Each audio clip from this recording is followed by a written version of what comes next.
Okay, we're going to start our next unit on trig derivatives.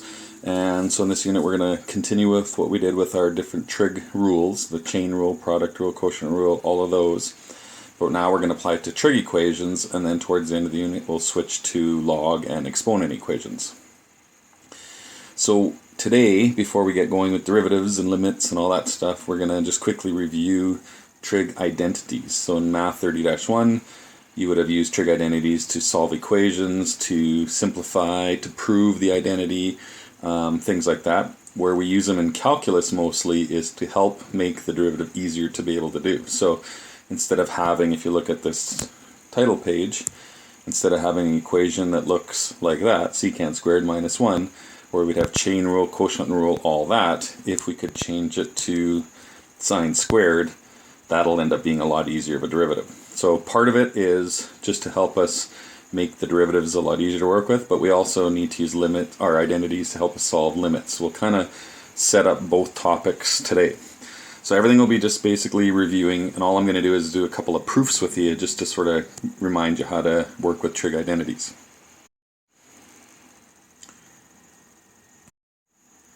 So the first thing we'll do is we'll go through all the different identities that you've seen before. So the first batch are the reciprocal identities, where we just change cosecant, secant, and cotan back to sines, cosines, and tans. Remember, secant matches with cosine and cosecant matches with sine. People get those ones mixed up. So those are pretty straightforward. The other batch, where we switch tans and cotans in terms of sines and cosines, those ones are fairly easy as well, and we use them quite a bit. And the Pythagorean ones as well. Remember, these are just based on the unit circle. So if I gave you some sort of coordinate on the unit circle, that coordinate would be the cosine and the sine value, as long as our radius is 1. So we're just basically making a triangle out of it and doing Pythagorean theorem, where it's sine squared plus cos squared equals the 1 squared hypotenuse.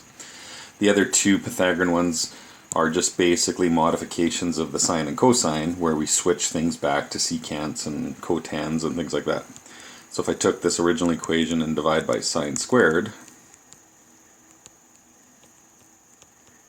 you can see where one of the other equations come from. So sine squared divided by sine squared would give you 1. Cos squared divided by sine squared would give us tan, so that's that side of the equation. And then 1 divided by sine would be, sorry, I got the wrong one. Cos divided by sine would be cotan, and then 1 divided by sine would be cosecant. If we redid the equation and did it for dividing by cosines, that would give us the middle one. So if we do sine divided by cos gives us tan, cos divided by cos gives us 1, and then 1 divided by cos would be the secant. So it just depends which one you're switching to. The next batch that we went through in Math 30 were our sum and difference ones. So remember, in Math 30, we would sometimes use these equations to do something like sine of 75, where we would change it to be sine of 45 plus 30. And then we'd pick this identity, break it apart into sine 45, cos 30, and so on. And that would just give us an exact value. These ones probably don't get used quite as much in calculus, but sometimes they're handy. If we get a question that looks like a product rule, we could maybe simplify it back to something like the original, or vice versa. So they're useful at times, but not used a ton. The double angle identities are more useful. So remember, these were just the same as the previous ones, except the angle would be the same. So instead of me going sine a plus a, or a plus b, if I made it a plus a, that would actually simplify to this exact same equation. And then the cosine ones work the same, and then the other two cosine ones are just a modified version of the ones above it, plus the sine squared plus cos squared equals 1 identity. If we plug those in, that'll give us the two new cosine formulas. So these ones probably get used a little bit more, especially when we come to derivatives, because it's going to be a lot easier to do the derivative of sine 2x versus 2 sine times cosine.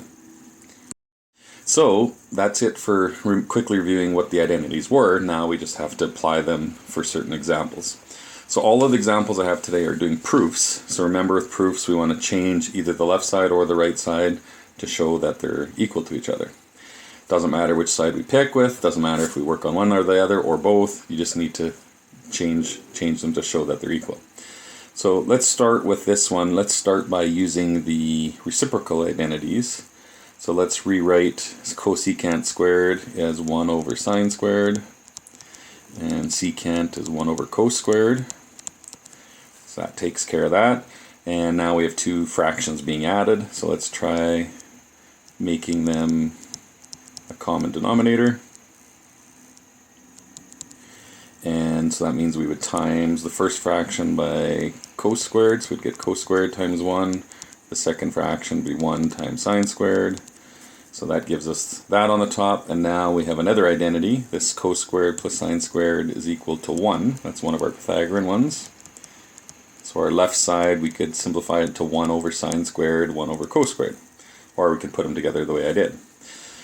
We could stop there if we want and work on the other side, or doesn't really matter. Let's just do that. Let's leave it there. And let's take the other side and change cosecant to 1 over sine. And the secant would be 1 over cos squared. And these are being multiplied, but you can see now it's the exact same thing. So usually with identities, there's usually only a couple of steps that you need, a couple identities to use, and then usually they can work out pretty good. If you run into trouble and it's quite difficult, chances are you pick the wrong strategy, erase it all, start over, come up with something else that hopefully works better. So here's basically the proof of what we just did. Okay, here's another example. So this one, our left side looks kind of like two factors that we maybe want to FOIL out. The right side has a tan squared, which isn't the same as the identity. It's close, but not quite the same, so that's not going to help us. We could change our secants.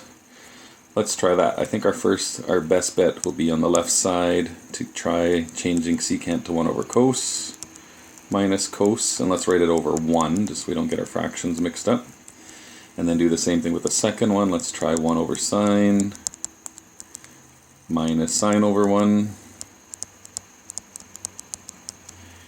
So now if we do common denominators, let's put both fractions over cosine, so that would give us 1 minus cos squared. Do the same thing for the second fraction, so that would give us sine on the bottom. So now we would get 1 minus sine squared. Right? If you're not following that, all I did was multiply this fraction by cosine on the top and bottom, and the second one by sine on the top and bottom. Okay, so now that has the tops being good, each of those two top parts of the fractions, that's again our sine squared plus cos squared equal to 1 if we rearrange it. So 1 minus cos squared will equal sine squared over cos. The second fraction would be cos squared over sine. And now we can see these are just being multiplied, so we should be able to cancel. So we can cancel one of the cosines top and bottom, one of the sines top and bottom, and that would leave us with sine times cos.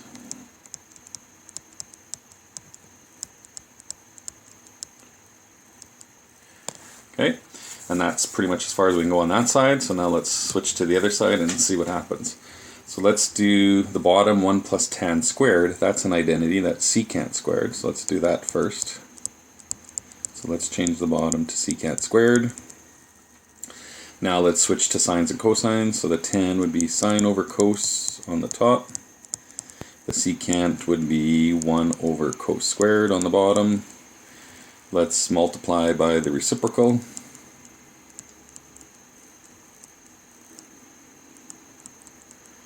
And we can see that the cosines, one of them will cancel, which will leave us with sine times cos. And we're done. So both the left and the right hand side are now the same. Here's the textbook way of doing that question, and you can see what they did is they did FOIL out the left hand side, but to me that's a little bit more complicated. They ended up doing some common factoring and common denominators, and just by looking at what's the work here, I think what we did was the simpler way to do this question. Okay, here's another one. So with proving identities, we not only want to use the trig identities that we have on our formula sheet, but we also want to be able to pull out other math strategies. So for things like fractions, like we did on the last couple questions, we did common denominators. We could do reciprocals. We could multiply by the opposite reciprocal to try to get things to cancel out. We could factor. All of those things are valuable for identities. So in this case, I think if we factor the left side, if we treat the left side like a binomial, y to the fourth, x to the fourth minus y to the fourth, you should be able to see that we could factor that into x squared minus y squared, and then x squared plus y squared. And that's probably all we need to do in this case, I think. So let's start with that. So let's change the left side to cos squared minus sine squared times cos squared plus sine squared. Okay, so that takes care of that. So now let's try the identity. We can see that we would get cos squared plus sine squared equals 1. That's one of our nice identities. And then let's use that same one on the left side.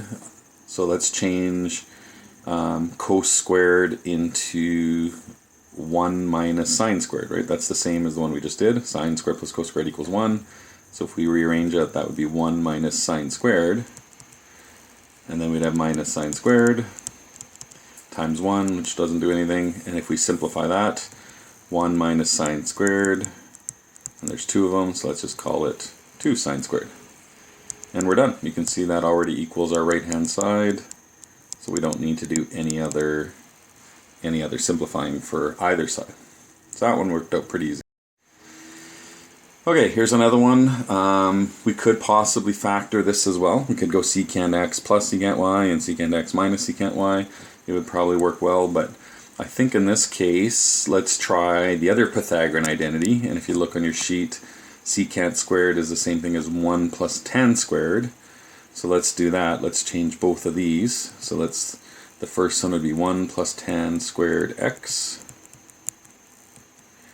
And for the second one, we would have 1 plus tan squared y. And that's probably all we need to do as well, because we can see we have two separate things being subtracted. So let's change our signs. Let's go minus 1 and minus tan squared. And we can see that 1 minus 1 would cancel. So our final answer should be tan squared x minus tan squared y, which again matches the right hand side. So we're done. Okay, so a lot of these proofs should be pretty quick and pretty easy if you pick the right strategy off the bat. For this question, if we would have tried to factor, or if we would have changed secant to 1 over cos and did common denominators, might have been quite a bit more difficult. So it is worth your time to think about, look at different options, see which strategy you think is going to be the quickest and easiest way to go. Okay, our last example. This one looks pretty good as well. I would say when you look at identities, try to see if you have things in the question that are already part of one identity. So for example, if you had a question that had tan squareds and secant squared, we could use that identity that we just did on the previous question. Or if you had sine squareds and cos squareds, try to put them together to make it equal to 1. For this one, I would say we could use the tan is the same thing as cotan as 1 over tan. That's probably the simplest connection. You can see everything in the question has tans and cotans, so that would probably be a pretty good one to try. So let's do that on the left side. Let's change tan x plus tan y on the top would stay the same. Let's change the bottom to 1 over tan x plus 1 over tan y. And now that we have fractions on the bottom, let's put those together as a common denominator. So that'd be tan x times tan y. And do like we did earlier, I would just basically multiply this one by tan y top and bottom, this one by tan x top and bottom. So we'd end up getting tan y plus tan x. And the top is the same still, tan x plus tan y. And we should be good, because if we do our reciprocal now, we would have tan x plus tan y on the top. And we'll put that over 1, and we're going to multiply by the reciprocal, tan x times tan y, divided by tan y plus tan x. Oops, that should be an x.